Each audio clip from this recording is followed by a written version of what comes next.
Syria में हालात तेजी से बिगड़ रहे हैं। एक बार फिर सीरिया गृह युद्ध की आग में झुलसने को तैयार हो चुका है। सुरक्षा बलों और सत्ता से बेदखल हो चुके राष्ट्रपति बशर अल असद के समर्थकों के बीच खूनी संघर्ष बीते कई दिनों से जारी है। इस हिंसा में 1000 से ज्यादा लोगों की अब तक जान जा चुकी है।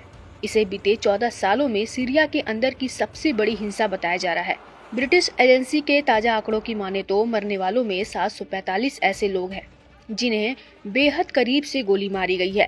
मौतों का यह आंकड़ा साल 2011 में सीरियाई गृह युद्ध के बाद सबसे ज्यादा है। इतना ही नहीं, सीरिया के कई शहरों में तो हालात बद से बदतर हो रखे हैं। लताकिया शहर के आसपास बड़े क्षेत्रों में बिजली और पीने का पानी बंद कर दिया गया है। सीरिया सरकार का कहना है कि असद के वफादार लड़ाकों ने सुरक्षा बलों पर हमला किया, जिससे हिंसा शुरू हुई। वहीं असद के लड़ाकों ने सुरक्षा बलों पर रिहायशी इलाकों पर बमबारी करने का आरोप लगाया है। पिछले साल दिसंबर में तख्तापलट होने के बाद बशर देश छोड़कर रूस भाग गए थे। इसके बाद सीरिया की सत्ता पर उग्रवादी संगठन हयात तहरीर अल शाम का कब्जा हो गया था। सीरिया में बीते साल दिसंबर में बशर अल असद को सत्ता से हटाए जाने के बाद से ये भीषण हिंसक झड़प है। 3 महीने पहले विद्रोहियों ने असद को सत्ता से हटाने के बाद सत्ता संभाली थी। सीरिया सरकार ने बताया कि वे असद की सेना के बचे हुए हमलों का जवाब दे रहे थे। अलावी गांवों के निवासियों ने न्यूज एजेंसी एपी को बताया कि उनके समुदाय के कई लोगों के घरों को लूट लिया गया और फिर आग लगा दिया गया। हिंसा के समय मौजूद लोगों ने हिंसा के समय के भयानक और दहलाने वाली घटनाओं के बारे में बताया।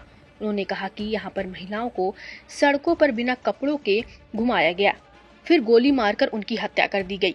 हालांकि 3 महीने पहले यहाँ हयात तहरीर अल शाम के नए शासन के लागू होने के बाद अलावी लोगों को पूर्व राष्ट्रपति से जुड़े होने की वजह से बार बार निशाना बनाया जा रहा है।